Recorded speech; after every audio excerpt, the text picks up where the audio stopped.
الله الرحمن الرحيم. يا أيها الذين آمنوا لا تلهكم أموالكم ولا أولادكم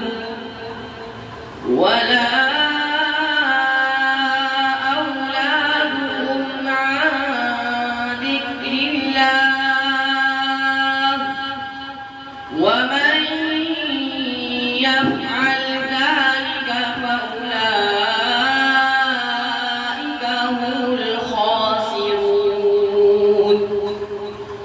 وأنفقوا مما رزقناكم من قبل أن يأتي أحدكم الموت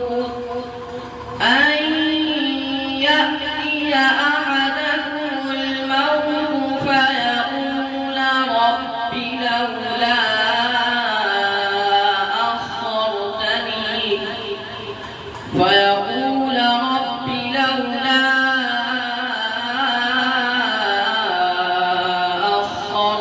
أخرتني إلى أجل قريب فأصدق وأكن من الصالحين، ولن يؤخر الله نفسا إذا جاء أجلها، والله خبير بما